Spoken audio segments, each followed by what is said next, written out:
할렐루야. 아멘. 우리 지난 한 주간 여러분 찬송 중에 사셨습니까? 우리 어떤 상황 속에서도 하나님이 찬송하게 하려고 이 놀라운 일들을 우리에게 허락하셨다라고 우리가 배웠는데, 정말 지난 한 주간 여러 가지 문제, 사건, 사고 많았지만 그 가운데서도 말씀을 기억하셔서 찬송을 멈추지 않는 인생을 살았을 줄로 믿습니다. 아멘. 우리 지난 시간 잠깐 생각해 보면 내용이 그 3절에서부터 14절까지 말씀이 몇 문장으로 되어 있다고 그랬죠? 3절에서 14절까지가 한 문장으로 되어 있다고. 한 문장. 이거 기억하셔야 돼요. 얼마나 하나님이 놀라운 세계를 보여주셨나. 왜 우리 서예하는 사람들 왜 붓을 멈추지 않고 뭐 한 번에 쓰는 걸 뭐라고 하죠? 일필휘지라고 하지 않습니까? 그러니까 바울이 하나님의 놀라운 세계를 계시의 영을 통해 깨달은 다음에 얼마나 기쁘고 즐거웠고 놀라웠는지 그냥 붓을 들고 한 번에 써내려간 거예요. 한 문장으로. 3절에서 15절, 14절까지의 말씀. 그래서 그 내용을 보니까 결국은 쉽게 말하면 어떤 거라고 그랬어요? 너무 놀랍고 기가 막혀가지고 우와 대박! 이런 일이 우리에게 있다니, 뭐 이런 의미를 가진 내용이라고 했죠. 근데 제가 여기에 집중하다 보니까 정작 그 내용이 무엇인지를 말씀을 못 드렸던 것 같아요. 그 대박, 어머나 놀라워라, 이 말의 내용이 뭔가 그건 다른 게 아니더라고요. 하나님께서 당신의 아들 예수 그리스도를 이 땅에 십자가를 지게 하셔서 우리의 모든 죄를 대속하게 하시고 우리의 구원자가 되게 하시고, 그리고 마침내 하늘에 올리사 어떻게 하셨어요? 하나님 보좌 우편에 앉으셨다. 근데 우편에 앉으셨다는 얘기는 이제 마지막 3대지에 또 설명이 나오겠지만, 이 얘기는 뭐냐면 왼편 오른편 위치적인 개념으로 오른쪽에 앉으셨다, 그 얘기가 아니에요. 왜 우스갯소리를 누가 그러더라고요. 나는 우리 주인님의 오른손이 오른팔이야? 그랬더니 주인이 가만히 듣고 있다가 뭐라고 그래요? 나는 왼손잡인데? 라고 얘기했다는 우스갯소리가 있습니다. 근데 이게 오른팔, 왼팔, 뭐 또는 오른쪽, 왼쪽, 이 개념이 위치적 개념이 아니라 사실은 뭐냐면 하나님의 오른쪽, 오른팔, 이거는 하나님의 모든 통치와 권한을 어떻게 한다는 거예요? 이양한다, 이 얘기. 내 모든 나라를, 내 모든 권세를 다 누구에게 준다는 거죠? 예수 그리스도 성자 예수님께 함께 이양을 하겠다. 그게 오른편에 앉아있다는 거예요. 그런데 3절에서 14절까지 바울이 보고 놀래가지고 우와 대박 어쩌면 좋아 이런 이야기 형태로 쭉 일필휘지로 기술한 내용은 뭐냐면, 세상에 결국 이거는 우편에 앉았다는 건 아버지의 모든 권한을 가졌다라는 얘기인데, 이 말을 유대인들의 개념으로 하면 아버지의 모든 재산을, 그 유업을 이어받을 상속자가 됐다라는 뜻이라. 우편에 있다는 건 그런 뜻이에요. 아버지의 모든 것은 곧 이 아들에게 물려질 것이다, 그 의미라는. 그런데 세상에 예수 그리스도 그분이 물려받을 이 모든 상속권을 누구와 같이 공동의 상속으로 나누겠대요. 오늘 우리와 같이 공동의 상속으로 나누겠대요. 바울이 그걸 보고 우와 대박 얼마나 놀라운지 하면서 3절에서 14절까지를 후루룩 써내려갔다라는 거예요. 그러니 우리의 삶 속에 어떠한 아픔과 고난과 어려움이 찾아와도 우리는 뭐를 멈출 수가 없다는 거죠? 찬송을 멈출 수 없다는 거예요. 왜? 하늘나라에 준비되어 있는 하나님 나라의 뭐를? 유업을 예수님과 함께 공동의 상속자로 물려받을 약속이 누구에게 있다? 우리들에게 있다. 그러니 여기서 돈 몇 푼 없는 거, 인생에 좀 시달리는 거 문제가 됩니까? 안 됩니까? 우리 젊은이들 같으면 취업이 좀 안 되고 너무 그냥 마음 상하고 이러는 거 아무런 문제가 되지 않는다라는 거. 이 의미를 여러분들이 깨달으시고 하늘나라 가는 그 순간까지 우리는 뭐가 멈추면 안 된다? 찬송이 멈추면 안 된다. 이게 사실은 지난주의 핵심이라는 거예요. 자, 우리 오늘 계속해서 한번 읽어봅시다. 지난주에 3절에서 14절까지가 한 문장으로 되어 있다면 오늘 본문인 이 15절에서 23절까지도 역시 한 문장으로 되어 있다는 거예요. 그만큼 하나님께서 성령을 부어주시고 계시의 영을 부어주셔서 바울이 단숨에 이걸 써내려갔다는 거예요. 저는 우리 장로교에서 주장하는 이 성경에 대해서 축자 영감설은 저는 동의하지 않습니다. 그러니까 축자 영감설은 뭐냐면 그러니까 우리가 이 하나님의 성령의 감동하심으로 지어진 책이라는 것은 우리는 믿어요. 근데 축자 영감서는 무슨 말이냐면 글자 한 개 한 개까지도 성령님이 가르쳐 주시고 성령님이 시켜가지고 기록했다. 이것까지는 조금 이거는 좀 오버가 아닌가 싶어요. 왜냐? 하나님께서는 우리에게 성령에 감동하셨다라는 의미가 뭐냐면 우리의 성품도 사용하시고 우리의 배운 지식도 사용하시고 우리가 말하는 언어도 사용하시고 사상도 사용하셔서 이 모든 것들을 하나님이 활용하셔서 당신의 성령을 부어주셔서 성령의 조명하심에 합당한 열매를 맺도록 이 기록을 해나가도록 역사해 주신 거지. 가나다라 바바사까지 한 글자 한 글자까지 너는 이렇게 써라 저렇게 써라 이렇게 역사하신 것까지는 좀 받아들이기는 그렇다는 거예요. 우리 어쨌든 이 성경 말씀은 무엇의 감동으로? 성령의 감동하심을. 이게 디모데후서 3장 15절부터 16절까지의 말씀입니다.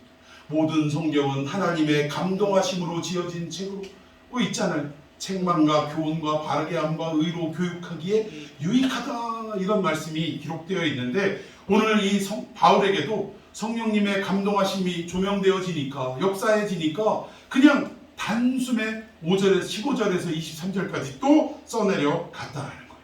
자, 우리 그 내용이 뭔가를 한번 봅시다. 자, 14절. 아까 이건 설명드리려고. 이는 우리의 기업의 보증이 됐다. 성령님을 인치셨다는 것은 우리에게 뭐가 있다는 거예요? 기업이 있다는 거예요. 기업은 뭐냐? 하늘나라에 예수님에게 부여하실 그 상속권을 우리에게도 나눠주신다는 거, 공동의 상속사를 주신다는 것이 우리의 기업인 줄로 믿습니다. 이걸 제가 설명하려고 해놨는데 넘어갔네요. 자, 우리 본문으로 들어가서 15절, 16절까지 시작! 이로 말미암아 주 예수 안에서 너희 믿음과 모든 성도를 향한 사랑을 나도 듣고 내가 기도할 때에 기억하며 너희로 말미암아 감사하기를 그치지 아니하고. 예, 여기 보니까 15절에 이로 말미암아라고 말씀하고 있네요. 이로 말미암아는 앞에 내용들을 받는 거예요. 앞에 내용이 뭘까요? 하나님의 비밀과 하나님의 경륜, 그것도 부족해서 우리에게 뭐를 보내셔서? 성령을 보내셔서 우리를 인치시고, 인친다는 건 뭐라고 했다고요? 도장을 빵 찍는 거. 보증이라고 하는 거예요, 보증. 근데 이것을 우리는 보증금 낼 때 보통 계약금 낼 때 10%만 내지만 하나님은 아예 십자가 위에서 완부를 하셨다 이거예요. 완부를 하셨다. 그리고 나서 우리를 그 하나님의 상속자로 올라가기까지 저 천성에 부름받기까지 이 땅에서 성령님이 우리의 손을 붙잡고 같이 동행하게 만드시더라는 거죠. 그러니 우리의 인생 속에 찬송이 넘치고 그치지 말아야 한다. 이 고백을 하는데 이것으로 말미암아 이 말은 뭐냐면 야 이제 가르쳐줄 거 다 가르쳐줬으니까 됐지 하고 바울이 손턴 게 아니라 이 얘기. 말씀을 통해 우리에겐 이런 세계가 있으니 이런 언약이 있으니 우리는 어떤 상황 속에서도 찬송하며 가야 한다라고 설교로 가르쳐줬다면 그것으로 끝 이게 아니라 그 뒤에 이로 말미암아 바울이 성도들에게 또 무언가를 하고 있다 이 얘기입니다. 그럼 뭘 또 하고 있느냐? 아유 그냥 가르쳐준 것만 해도 가슴이 벅찬데 또 뭘 하군가 봤더니 16절에 내가 뭐를 한대요? 기도하고 있대. 누구를 위하여? 오늘 이 에베소서의 주인공인 에베소 교인들을 향하여 기도하고 있다. 이 에베소 교인은 그때 당시에는 에베소 교인으로 한정이 되어 있지만 이 교인은 오늘날 우리 예수 그리스도를 믿고 구원의 백성이 된 우리 모두를 이 지구촌에 있는 모든 그리스도인들을 향한 말씀인 줄로 믿습니다. 그들을 향해 바울이 예수님과 같은 마음으로 지금 기도하고 있다는 거예요. 그 기도의 내용이 뭔가? 자, 우리 첫 번째 어떤 기도를 했나 봅시다. 17절 시작. 우리 주 예수 그리스도의 하나님 영광의 아버지께서 지혜와 계시의 영을 너희에게 주사 하나님을 알게 하시고. 아멘. 여기 보니까 바울이 기도드린 첫 번째 내용이 뭐냐면 지혜와 계시의 영이 너희에게 임하기를 간절히 기도했다는 거예요. 우리 교인들에게 계시와 지혜의 영, 지혜와 계시의 영이 임하기를 바랬는데 이 지혜와 계시의 영을 다른 말로 하면 뭐예요? 성령입니다. 성령. 너희들에게 이러이러한 하늘의 세계를 설교를 통해 편지를 통해 다 가르쳐줬다. 이제 가르쳐줬으니 끝났다 하고 손턴 게 아니라 그는 그 있는 자리에서 누구를 위해? 에베소 교인들을 위해 이 말씀을 들은 대상자들을 위해 무엇 받기를 기도했다? 성령 받기를 기도했다라고 첫 번째 기도의 내용이 소개가 되고 있습니다. 여러분, 성령 받는다라는 게 뭡니까? 성령이 임하게 기도했다라고 했는데 성령 받는다라는 게 뭐예요? 어떤 교파를 보면, 교단을 보면 이 성령을 이렇게 가르치는 데가 있더라고요. 방언을 받았느냐 받지 못했느냐, 이걸 기준으로 방언을 받았으면 성령을 받은 것이고 방언을 못 받았으면 성령을 못 받은 것이다. 이러니까 같이 교회를 다니면서 방언하는 사람들은 어깨가 탁, 가슴이 활짝 열어지고 막 이러고 다니는데, 방언 못 받은 사람들은 괜히 죄인처럼 쭈그러져가지고 막 나도 방언 받게 해주세요, 맨날 이러고 다니더라고요. 근데 여러분, 성령의 기준은 방언을 하느냐 못하느냐, 또는 방언의 은사를 받았느냐 못 받았느냐, 또는 그 외에 방언뿐만 아니라 가지각상 가지각양의 모든 은사가 있는데 이 은사를 받았느냐 못 받았느냐가 기준이 되는 것이 아니라는 사실이에요. 여러분, 이건 반드시 깨달으셔야 됩니다. 그렇다면 성령을 받았다 못 받았다는 무엇으로 기준하느냐? 여러분, 성령을 받았다라는 것은 성령께서 하시는 그 기초적이고 기본적인 사역이 있어요. 그 뭘까요? 성령 받으면 어떤 현상이 나타나죠? 이거 하셔야 돼요. 누가 물어봐도, 성령에 대해서 물어봐도 우리는 자신 있게 분명하게 담대하게 선포할 줄 알아야 돼요.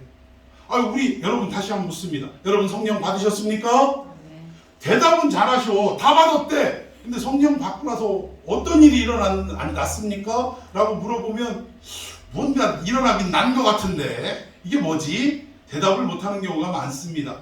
성령이 우리 안에 임하시면 여러 가지의 일들이 나타나지만 가장 중심이 되고 핵심이 되는 건 예수 그리스도를 주로 시인하는 역사가 일어나게 된다는 거예요. 그분을 나의 구세주로 믿게 되는 역사가 일어난다는 거예요. 이게 성령의 가장 중심이고 기초적인 사역이라는 것입니다.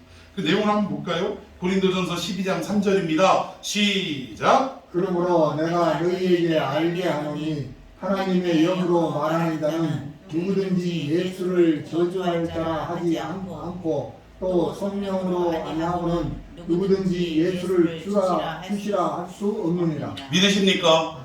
성령이 아니고서는 예수님을 나의 구세주라 고백할 자가 없다라는 거예요. 그러면 성령이 우리에게 임하지 않고는 이 하나님의 말씀이라는 세계는, 하나님의 구원이라는 세계는 우리가 열심으로 성경책을 막 독파하고 또 학교에서 공부하는 것처럼, 박사들이 공부하는 것처럼 막 파고들고 단어를 헤집어 놓고 뭐 이런다고 해서, 우리가 연구하고 공부한다고 해서 이루어지는 일이 아니라는 거예요. 성령이라는 것은 어떤 거냐? 뭐 나의 축적된 지식으로 믿게 되는 게 아니라 오직 외부로부터 오는 힘, 즉 다르게 표현하면 성령께서 우리 안에 임하심으로 인하여 우리가 믿음이 생길 수 있다는 거예요. 여러분, 참 이게 성경을 우리가 뭐라고 할까, 그 속 내용을 잘 깨달아야 되는데, 믿음은 어디서 나죠? 우리가 들음에서 난다라고 얘기합니다. 그러면 믿음의 출처는 어디다? 들음이다 라고 얘기하는데 뭐 틀린 얘기는 아닙니다만, 그런데 여러분 더 원초적으로 들어가면 여러분이 하나님의 말씀을 듣게 된 게 무엇 때문이냐? 성령이 여러분의 발걸음을 인도하셨고, 말씀이 선포되는 자리에 앉혀놓으셨고, 똑같은 자리에 있어도 성령이 없는 분은요, 그냥 이쪽으로 들어온 말씀이 어디로 흘러가요? 이쪽으로 흘러가게 돼 있어요. 예배 내내 엉뚱한 생각만 하는 거예요. 그런데 웬 은혜인지 뭐 특별하게 하나님 보시기에 잘난 것도 없고 예쁜 짓 한 것도 없는데 그 영혼을 붙잡아다가 예배의 자리, 말씀의 자리에 앉혀놓으시고 말씀을 탁 전하게 하는데, 아무리 내가 딴짓하고 핸드폰 보게만 하려고 핸드폰 보려고 하는데도 자꾸 우리의 귀에, 요즘 랩하는 애들이 뭐 귀에 때려 박고 뭐 이러대 말이, 하나님 말씀이 우리의 귀에 때려 박히는 거예요. 여러분 믿습니까? 이게 뭐냐? 우리가 들어서 믿음이 생기는 게 아니라 성령님이 우리를 듣게 하셨다, 이 얘기. 믿습니까? 그러니까 우리의 믿음 자체는 오직 누구를 통하여 가능하냐? 성령을 통하여 가능한 선물이다. 그러니까 성령이 아니고서는 우리가 믿음이 생길 수가 없다는 것입니다. 아무리 노력하고 연구하고 공부한다고 해서 되는 게 아니에요. 그래서 성령님이 우리 안에 임하셔서 하나님의 놀라운 말씀과 구원의 세계를 깨닫게 하시면, 아무리 우리가 공부가 짧고 가방끈이 짧다 할지라도 하나님께서 다 어떻게 해요? 하늘 세계를 다 알려주시고 깨닫게 하시고 오히려 그런 분들이 구역 예배를 드리면서 또는 말씀을 가르치는 그러한 구역 강사가 되게 될 줄로 믿습니다. 여러분 이거 놀라운 거예요. 제가 이런 분을 몇 분 알아요. 이분들이 너무 연세가 드셔가지고 무학이에요. 무학. 공부한 적이 없어요. 그리고 참 더 신기한 건 글씨를 못 읽는 거예요. 글씨를. 그래서 지금 이분들이 좀 어떤 우리 기독교에는 신비를 무시할 수는 없어요. 신비의 현상이 없는 건 아니에요. 근데 너무 신비에만 매달려 있으면 이게 또 병 들어갈 수밖에 없다라는 거죠. 근데 이런 몇 분들이 글씨를 못 읽으니 성경을 보고 싶어도 볼 수가 없는 거예요. 볼 수가. 그래서 이 문제를 놓고 그렇게 기도를 하셨대요. 하나님 까막눈이라 성경을 봐도 흰 건 종이요 시커먼 건 글씨고 이거 어떻게 하나님 뜻을 알 수가 없습니다. 이 성경을 보게 해주십시오 하고 열심으로 애들한테 자녀들한테 그 한글 그 기초부터 이 책을 뭐 이게 신비라고 하면 갑자기 눈이 열렸다 뭐 이러면 신비가 되지만 우리 하나님 그렇게 역사하지 않으세요. 뭐 그럴 수도 있지만 근데 그 책을 기본적으로 기초 어린아이들이 하는 글 배우는 책을 사다가 열심으로 받아적기 하고 따라하고 또 말을 하면서 익혔는데 이 익히는 속도가 얼마나 빠르게 하시는지 불과 몇 달 만에 한글을 다 떼시고 성경을 떠듬떠듬 읽기 시작하다가 나중에는 성경을 아주 능숙하게 읽어내리고 하시더라고요. 그러다 이분들이 하나님의 말씀에 깨우침이 있으니까 어느 순간인가 구역장이 돼가지고 구역 강사가 돼가지고 구역 예배를 드릴 때 거기서 설교를 누가 하냐? 글씨를 모르던 이분들이 설교를 하기 시작했어요. 근데 세상에 그 안에는요 여집사님인데 대학교 교수는 아니고 강사로 나가는 여러분 대학교 강사로 나갈 정도면 그래도 가방끈이 긴 거예요? 안 긴 거예요? 긴 거예요. 그런데도 세상에 그 말씀이 전하는 그 말씀의 권위에 압도돼가지고 말씀 전하면 그냥 아멘 아멘 하고 받아줬고 뭐 이러는 역사가 일어나는 걸 제 눈으로 목격한 적이 있어요. 여러분 성령이 우리에게 임하시면 우리 안에 구원의 역사가 찾아오고 예수 그리스도를 구주로 시인하고 고백하고 믿는 역사가 일어날 줄로 믿습니다. 이게 성령님이 하시는 일이에요. 방언을 아무리 유창하게 한다 할지라도 내 마음에 예수님이 나를 대신해 십자가에 죽으신 구세주라는 사실이 말로는 믿어지는데 마음으로 믿어지지 않는다면 그분은 방언을 아무리 한다 할지라도 성령을 받은 게 아니라는 거죠. 투시의 은사가 있더라도 성령 받은 게 아니라는 거예요. 그러니까 성령의 기준을 여러분들 잘 세워나가시기를 바랍니다. 근데 바울이 첫 번째 기도가 바로 뭘 받기를 기도했다? 성령 받기를 기도했다라는 것입니다. 여러분 우리 17절 다시 한번 읽어봅시다. 17절 말씀 네 시작. 우리 주 예수 그리스도의 하나님 영광의 아버지께서 지혜와 계시의 영을 너희에게 주사 하나님을 알게 하시고 성령이 임하시니까 어떤 현상이 일어난다고요? 하나님을 알게 된다. 하나님은 다른 말로 하나님의 말씀을 알게 되고 깨닫게 되는 역사가 일어나더라. 왜? 성령이 가르쳐 주시니까. 왜? 성령의 역사가 우리에게 지혜를 주시는 거예요. 예수 그리스도가 우리의 구세주 되시름을 우리는 아무리 노력하고 애써도 믿어지지도 깨달아지지도 않는데 성령이 지혜를 주시니까 그게 믿어지더라 이거예요. 그리고 계시의 영은 하나님의 깊은 세계를 감히 알 자가 타락한 인간에게는 있었어요? 없었어요? 없었다는. 근데 왜 은혜인지 하나님의 세계를 하나님 스스로 우리에게 나타내고 보여주시고 알려주신다. 이게 신학적 용어로 뭐라고 한다고요? 계시라고 한다. 계시라는 말을 우리가 오해하는 게 쉬운 게 뭐냐면 계시하면 보통 기도하다 보면 갑자기 하늘에서 뭔가가 나한테 뚝 떨어져 갖고 몸을 부르르 떨면서 들어라 하나님이 말씀하신다 뭐 이래가면서 가끔 보면 어떤 부흥 강사로 오신 분들이요 참 이상한 짓들을 하시는 분들이 있어요. 이게 부흥에 참석을 했다가 이게 소수의 부흥이었어요. 몇몇 안 되는.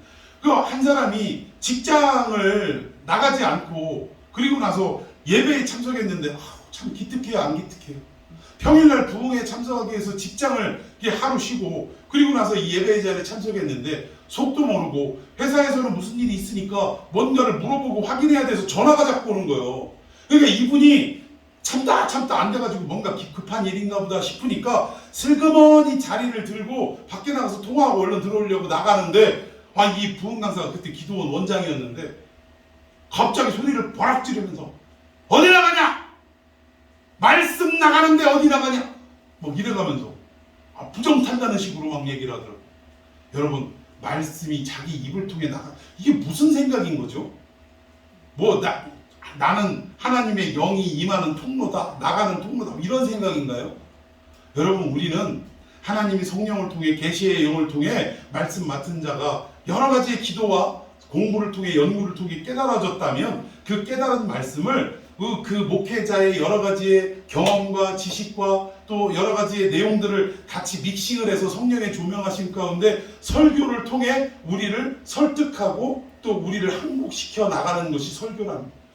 마치 자기는 가만히 있고 입 벌리면 성령님이 이렇게 나가는 것처럼 이렇게 오해하는 이상한 사람들이 많더라고요. 여러분, 이런 것들을 잘 분별하시기를 바랍니다. 이 지혜가 없으면 이거 넘어가요. 이 말씀이 우리 가운데 없으면 넘어갈 수밖에 없다라는 거죠. 자, 성경 전체가 이렇게 지혜와 계시의 영, 하나님이 스스로 당신의 세계를 우리에게 알려주시는 걸 계시라고 한다.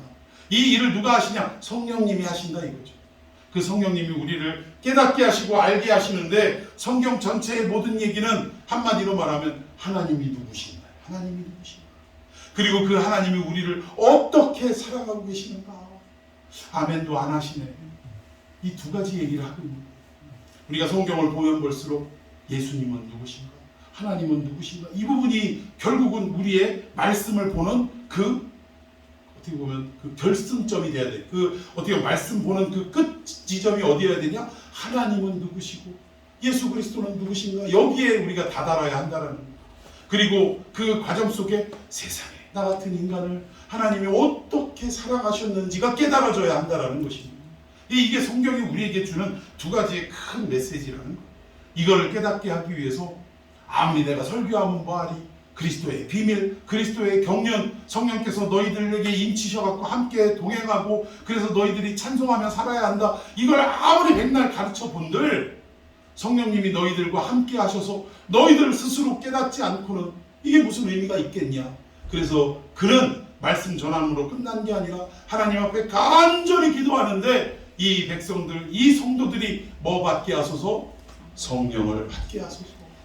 그래서 눈 열어지고 귀가 열어지고 깨닫게 하소서. 이렇게 간절하게 기도했다라는 것입니다. 저도 제 사명이 이거 같아요. 여러분들에게 열심으로 말씀 가르치고 말씀 가르친 것으로 끝나는 게 아니라 저는 틈나는 대로 하나님 앞에 기도의 현장에서 우리 성도님들 오늘 이 말씀 들은 걸 가지고 한 주간 내내 적용하고 순종하며 살아가게 하여 주시옵소서.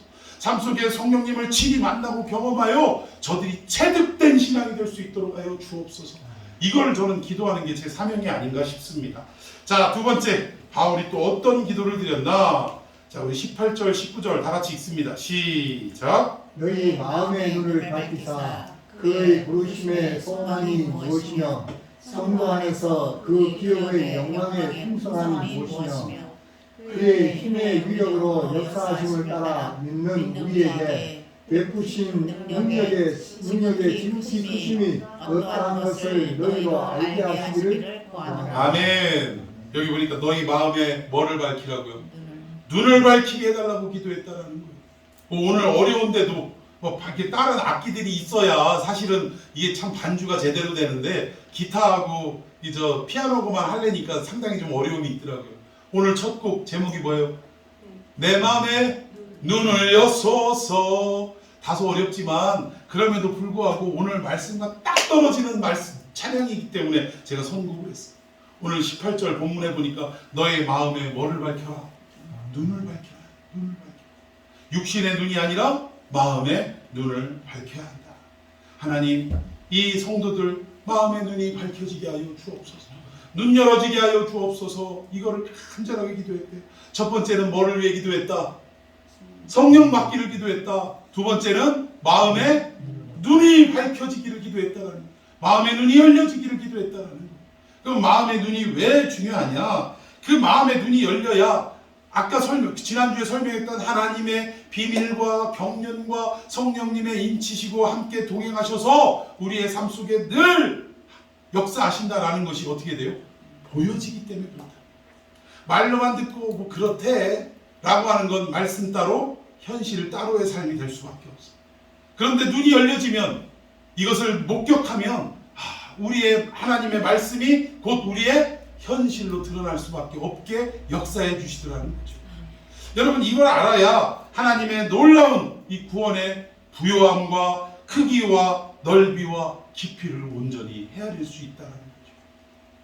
여러분 구약에 눈이 열려지지 않아서 아주 그냥 겁을 집어먹고 혼비백산이 됐던 어떤 한 젊은이가 있었어요. 그 내용을 한번 보십시다. 열왕기하 6장 14절부터입니다. 제가 읽겠습니다. 왕이 이에 말과 병거와 많은 군사를 보내매 그들이 밤에 가서 그 성읍을 에워쌌더라. 하나님의 사람의 사환이 일찍이 일어나서 나가보니 군사와 말과 병거가 성읍을 에워쌌는지라. 그의 사환이 엘리사에게 말하되 내 주여 우리가 어찌하리까 하니. 이게 무슨 말이냐면 지금 북이스라엘에 엘리사가 활동하던 이 시대에 아람 나라가 쳐들어온 거예요. 그래가지고 이 성읍을 사마리아 성읍을 완전히 포위를 해버린 겁니다. 근데 군사가 얼마나 많냐? 바닷가의 모래알처럼 셀 수 없을 정도로 몰려왔다는 거예요. 안 그래도 전력으로 따지면 이스라엘은 비교할 수가 없는 전력입니다. 그런데 그 많은 군사를 데리고 성을 완전히 에워쌌으니 안에 포위된 사람들은 이제 시간이 지나면 뭐만 남은 거예요? 죽을 일만 남은 거예요. 죽을 일만. 그래 이 상황을 눈에 보이는 현실을 보고 지금 이 상황을 보고 이 엘리사의 사환이 이 젊은 사람인데 엘리사의 사환이 이걸 보고 혼미백산이 돼서 자기의 주인 선지자 엘리사에게 찾아와서 주여 우리가 어찌하리까. 하늘이 무너졌다 이 얘기죠. 지금 이 상황 어떻게 할 도리가 없습니다. 이러고 지금 탄식하면서 아주 그냥 난리가 난 거예요. 그런데 이 상황 눈으로 보지 못해서 마음의 눈이 열리지 않아서 못 보니까 이런 탄식이 났는데 이런 사환에게 엘리사가 뭐라고 하는지 한번 보십시다. 16절 시작. 대답하되 두려워하지 말라. 우리와 함께한 자가 그들과 함께한 자보다 많으니라 하고. 예, 엘리사의 대답인즉 네가 눈에 보이는 저 아람의 군사들을 보고 놀라서 혼비백산하는데 걱정하지 말아라. 걱정하지 마라. 우리 찬송가에도 있죠. 너 근심 걱정 말아라. 주 너를 지키리. 아멘. 주님이 지키시니 어떤 상황도 걱정하지 말라는 거예요. 오늘 엘리사가 아마 그 가사를 수천 년 전에 먼저 쓰지 않았나 싶습니다. 이 혼비백산하고 있는 이 젊은 사환에게 뭐라고 얘기를 하냐? 걱정하지 마라. 두려워하지도 마라. 그러면서 하는 말씀이 저 수많은 적군들보다 우리와 함께하는 군사들이 훨씬 더 많다. 근데 지금 눈이 열리지 않는 젊은이는 사환은 그게 보여요? 안 보여요? 안 보이는 거예요. 그런데 자 우리 17절 한번 봅시다. 시작. 기도하여 이르되 여호와여 원하건대 그의 눈을 열어서 보게 하옵소서 하니. 예, 사환의 눈을 열어서 볼 수 있게 해주십시오 하고 누가 기도했다라는 거예요? 엘리사가 기도했다는 거예요. 여러분 이 교회를 위해서 성도들을 위해서 목사인 제가 간절하게 기도해야 할 이유도 여기 있고 더 나아가서 여러분들이 오늘 이 말씀을 깨달았다면 여러분의 가족과 여러분 주변의 이웃들을 위해서 여러분들이 뭐 해야 돼요? 기도해야 되는데 무엇을 놓고 저들의 눈이 열려지게 하여 주옵소서. 비록 보잘것없고 배움이 짧고 말주변 없는 저의 입술을 통해 전해지는 이 하나님의 복음이 저들로 하여금 마음의 눈이 열어져서 귀가 열어져서 보게 하여 주시고 듣게 하여 주옵소서. 이 기도가 우리에게 있어야 할 줄로 믿습니다. 오늘 엘리사도 그 기도를 올린 거예요. 그랬더니 어떻게 됐느냐? 자 여호와께서부터 시작. 여호와께서 그 정면에 눈을 여시네. 하나님이 눈을 열어주셨어요. 믿습니까? 자 계속 읽습니다. 시작. 그가 보니 불말과 불병 공고가 산에 가득하여 엘리사를 불렀더라. 할렐루야. 눈 열어지니까 하나님의 군사가 저 적군보다 훨씬 많고 오히려 우리를 든든하게 하는 모습을 목격하게 되더라고요. 여러분 눈이 열려야 되겠어요? 안 열려야 되겠어요? 열려야 되는 거지. 근데 오늘 바울이 에베소 교인들을 향해서, 우리 믿는 성도들을 향해서 성령 받기를 간구하고, 두 번째는 마음의 눈이 열려지기를 기도했다는 거예요. 왜? 그래야 내가 그토록 일필휘주로 3절에서 14절까지 써내려간 내용, 15절에서 23절까지 한 문장으로 써내려간 모든 하늘나라의 비밀이 눈을 열어 보여지게 되고 확인되어지고 믿게 되어지기 때문에 눈 열어달라고 간곡하게 하나님 앞에 기도했다라는 것입니다. 여러분, 담임 목사의 설교가 은혜가 되지 않걸랑 여러분들은 뭐 하시면 돼요? 하나님, 내 눈을 열어 주시옵소서. 그리고 더불어 우리 목사님의 눈도 열어 주시옵소서. 기도하시면 말씀에 대한 문제는 해결해 주실 줄로 믿습니다. 아멘. 크게 하시는 거 보니까 제 설교가 은혜가 안 됐던 모양이에요. 평소에. 자, 우리 세 번째 어떤 기도를 했나 봅시다. 자, 세 번째 기도 20절 한번 봅시다. 20절 시작. 그의 능력이 그리스도 안에서 역사하사 죽은 자들 가운데서 다시 살리시고 하늘에서 자기의 오른편에 앉히사. 아멘. 아까 시작점에 말씀드렸죠. 하나님께서 우리 예수님을 하늘나라로 올리사 그의 보좌 어느 편에? 오른편에 앉히셨다는 거예요. 그러니까 이것은 무엇을 얘기하냐? 하나님의 모든 권세와 능력과 나라를, 통치권을 다 누구에게? 예수 그리스도께 이양한다라는 것, 상속한다라는 것을 뜻한다는 거죠. 그런데 이 상속권이 예수님 혼자만 다 독식하는 줄 알았더니 우리 예수님은 얼마나 사랑이 많으신지 이걸 누구와 나누겠다라는 거예요. 우리들과 나누겠다라는 거예요. 이 사실을 보고 아주 그냥 놀래 자빠져서 일필휘주로 써내려간 내용이 에베소서 1장의 내용이라는 것입니다. 그런데 이 모든 것, 하나님이 결국 예수님이 하나님의 모든 권세와 통치를 물려받으신 그것이 어떤 징표로 알 수 있느냐? 이 앞절에 보니까 뭐예요? 그의 능력이 그리스도 안에서 역사하사 죽은 자들 가운데서 다시, 이걸 뭐라고 하죠? 부활이라고 하는 거예요. 부활을 통해 하나님의 능력이 예수 그리스도께 다 상속되어지는 것을 나타내고 있다라고 지금 본문은 말씀하고 있습니다. 결국은 이 말은 무슨 말이냐면 인생의 역사의 모든 시작과 과정과 끝은 누구를 통하지 않고는 해결이 안 되는 거예요. 예수님을 통하지 않고는 해결이 안 돼요. 하나님이 예수님께 이 모든 것을 부여하셨다면 여러분 창세기 강해한 거 여러분 기억나실까요? 기억이 안 나시겠죠 뭐. 그런데 창세기 1장 1절을 제가 태초에라고 이렇게 시작을 하잖아요. 근데 이 태초에라는 것을 히브리어로 베레시트라고 하는데 이거 기억나시나 모르겠어. 베라는 말은 수식어로 어떻게 한다고 했어요? 부사로서 뭐뭐 때문에 뭐뭐로 인하여 이런 의미를 가지고 있다는 거예요. 레시트라는 것은 시작이라는 뜻인데 만물의 시작은 누구를 말합니까? 예수 그리스도를 말합니다. 만물의 으뜸은 예수 그리스도를 말합니다.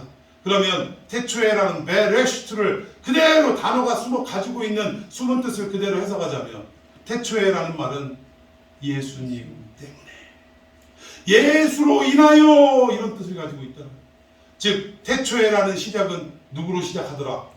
예수로 시작하더라. 예수로. 믿으십니까?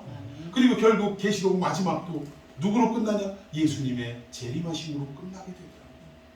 여러분 이 예수로 시작하고 예수로 마무리되고 그 과정조차도 예수로 가득한 이 삶이 결국은 우리가 확인하고 눈여겨 봐야 될 내용이라는 것입니다. 그래서 우리도 결국은 그 주님의 위대하신 상속권에 우리식으로 말하면 숟가락을 같이 얻는 영광을 얻었다 이 얘기예요. 자, 이런 내용을 가지고 결국은 무엇을 말하고 있냐? 자, 110편 1절 한번 봅시다. 자, 시편 110편 1절 다 읽으십니다. 시작. 여호와께서 내 주께서 말씀하시기를 내가 내 원수들로 내 발판이 되게 하기까지 너는 내 오른쪽에 앉아 있으라 하셨도다. 예, 여기에서도 우리 예수 그리스도가 하나님 보좌 우편에 앉아 계실 것을 미리 예언한 내용이에요. 그런데 이 앞에 오른편에 앉아 있으라라는 말씀 이전에 언제까지 오른편에 앉아 있으래요? 여기 보니까 원수들이 뭐가 되기까지? 발판이 되기까지. 옛날 성경으로 개혁 성경으로는 네 발등상 되기까지. 발등상이라는 게 발을 얹어놓는 걸 말해요. 근데 제가 자료를 찾다 결국 못 찾았어요.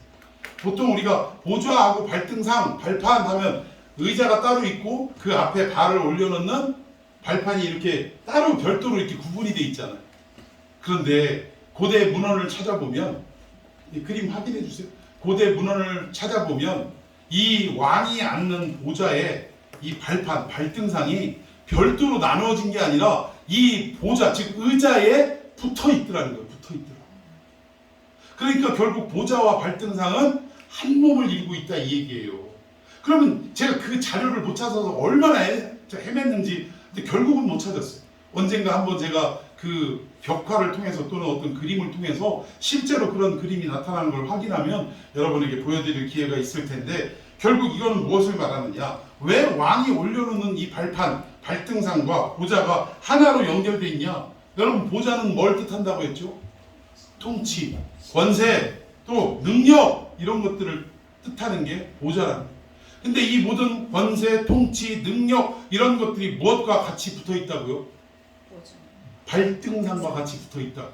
이 보좌가 능력, 통치, 권세를 뜻하는데 이 하나님의 능력, 통치, 권세가 발등상과 붙어 있다. 이 말은 뭐냐면 결국 이 역사의 모든 일들은 누구 아래 있다는 거예요? 우리 예수 그리스도 발 아래 있다는 거예요. 발 아래. 그분의 역사가 아니면 작은 일에서 큰 일에 이르기까지 이루어지는 일이 없다라는 것입니다. 여러분, 제가 요즘 우리가 1년 넘도록 지금 지속되고 있는 러시아와 우크라이나의 전쟁, 온 세계를 아프게 하고 있지 않습니까? 근데 한편으로는 하나님 전쟁을 멈추게 해주십시오. 기도가 이루어지고 있지만 한편으로 이런 생각을 해봤어요. 처음에는 저놈은 푸틴, 아우 하나님은 뭐 하시나 저런 거 안 잡아, 이런 생각도 하고 그랬는데, 여러분 한편으로 생각하니까 역사에 일어나는 모든 작은 일에서 큰 일, 전쟁이든 평화든 어떤 일이 되기까지는 전부 하나님의 계획과 섭리가 있는 줄로 믿습니다. 한편으로 생각하니까 러시아의 이 만행이, 이 러시아의 욕심 때문에 그 애꿎은 생명이 그 피를 흘리는 이러한 상황이 결국은 어떤 일로 이어지느냐 생각해 봤더니, 세상에 이 전쟁 때문에 우크라이나에 있는 잃어버린 영혼들이 우리 선교사님들이 지금 가서 복음을 전파하기만 하면 다 어떡한데요? 다 받아들입니다. 아멘. 비록 이 전쟁이 우리에게는 당장의 아픔이고 고통이지만 결국은 우크라이나의 영혼을, 하나님이 잃어버린 영혼을 살리기 위해 이 전쟁도 허락하셨다라는 걸 생각하면, 비록 이 전쟁이 빨리 멈춰야 되지만 하나님, 그러나 이 아픔 전쟁을 통해서도 한 영혼이라도 더 빨리 구원하시는 역사가 있게 하여 주옵소서. 아멘. 우리의 시선이 달라져야 안 달라져요. 우리 기도할 때 저 푸틴처럼 병 안 드냐, 갑자기 그냥 어디 가서 객사는 안 하냐, 막 이런 기도를 할 수도 있지만 우리 하나님의 그 기쁘신 뜻을 우리가 눈여겨 보게 되면 우리의 기도의 방향도 달라지더라고요. 비록 이 전쟁이 너무나 아프고 힘들지만 하나님이 전쟁 가운데에서도 한 영혼이라도 더 구원받게 하여 주시옵시고, 하나님의 놀라운 뜻과 계획이 이루어지는 방편이 되게 하여 주시옵소서. 이런 어떤 기도의 내용이 너무나 이렇게 확 달라지는 역사가 있지 않습니까? 그러니까 결국 발등상 이 얘기가 나온 것은 뭐냐? 이 역사의 모든 일어나는 일들은 누구를 통하지 않고는 이루어지지 않느냐? 예수 그리스도를 통하지 않고는 이루어지지 않는다. 이 말을 지금 강조하고 싶습니다. 그러니 너희 눈앞에 일어나는 모든 환경을 놓고 일희일비하지 말고 이 역사의 주관자가 되시는 누구를 의지하라? 예수 그리스도를 의지하라. 이게 지금 바울이 기도하는 내용입니다. 자, 그 내용을 빌립보서에서 뭐라고 말했나 한번 봅시다. 자, 9절에, 빌립보서 2장 9절에 이러므로 하나님이 그를 지극히 높여 모든 이름 위에 뛰어난 이름을 주사. 10절, 하늘에 있는 자들과 땅에 있는 자들과 땅 아래에 있는 자들로 모든 무릎을 예수의 이름에 꿇게 하시고 11절, 모든 입으로 주 예수 그리스도를 주라 시인하여 하나님 아버지께 영광을 돌리게 하셨느니라. 아멘. 결국 모든 이름 위에 뛰어나게 예수님을 세우시고, 그리고 그 발 아래 일어나는 모든 일들은 결국 예수님을 통해서 이루어지는 일이니, 그리고 이 이루어지는 일이 당장은 아프고 힘들지만 이 결국은 누구의 영광이냐? 하나님께 영광이고 우리에게는 승리를 보장하는 이러한 사건임을 믿어서 너희들이 당장 한숨과 탄식을 멈추고 뭐 하라는 거예요? 찬송하라, 그 얘기입니다. 찬송하라. 이걸 본 사람은, 영광을 본 사람은 찬송을 멈출 수가 없는 거예요. 우리 아까는 러시아 이야기를 했고 우크라이나 얘기를 했지만 우리의 인생과도 마찬가지예요. 지금 당장 참 극복할 수 없는 어려운 일들이 내 눈앞에 나타나면 우리는 한숨과 절망으로 빠져들기 쉽습니다. 그러나 우리의 이 어려운 삶조차도 누가 다 계획하신 일이다. 예수님이 계획하시고 이루어 가시는 일이니, 그러나 이 어려움 끝에 결국은 승리로 마무리 지어 주실 예수님이 나와 함께하고 계시니 이제는 절망과 탄식을 멈추고 찬양으로 마무리하는 삶이 되어야 한다. 이걸 지금 말씀하는 거예요. 자, 우리 마지막으로 본문 22절 다 같이 읽습니다. 시작. 또 만물을 그의 발 아래에 복종하게 하시고 그를 만물 위에 교회의 머리로 삼으셨느니라. 아멘. 역사의 주관자가 되시는 예수님을 교회의 머리로 세우셨대요. 여기 머리로 삼으셨다라는 말이, 삼았다라는 건 뭐 임명했다 이런 뜻인 줄 알았더니 헬라어를 보니까 삼다라는 말이 디도미라고 해요. 디도미. 무슨 뜻인가 봤더니 주다, 수여하다, 공급하다 이 뜻이에요. 그러면 이 교회에게 예수님을 이 교회의 머리로 주셨다 이 말이에요. 여러분, 교회의 머리는 예수님인 줄로 믿으시기를 바랍니다. 자, 그렇다면 오늘 지금 작금에 벌어지고 있는 교회의 모습을 볼 때, 아니 예수님이 교회의 머리신데 교회 안에서 이루어지는 일들은 어때요? 온갖 추악한 일들이 다 일어납니다. 교회가 참 역사 이래로 이렇게 타락한 적이 있었는가 싶을 정도로 온갖 더럽고 그 또 물질 만능주의의 사상이 만연한 때가 없었던 것 같아요. 그런데 그럼에도 불구하고 세상 사람들 교회 뭐 별거 없네, 세상보다 더 더럽네 라고 손가락질하는 한이 있더라도 우리 하나님은 결국 교회의 머리를 누구로 주셨다? 예수님을 교회의 머리로 주셨다. 역사의 모든 주관하시는 예수님이 교회의 머리가 되시니 결국 이 역사의 마무리는 뭐를 통해서 가능하다? 교회를 통해서 가능하다. 이 구원이 무엇을 통해 가능하냐? 교회를 통해서 가능하다. 여러분 믿습니까?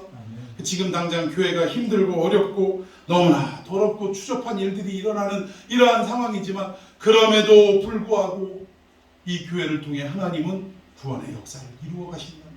왜? 이 교회의 머리가 예수 그리스도시기 때문에.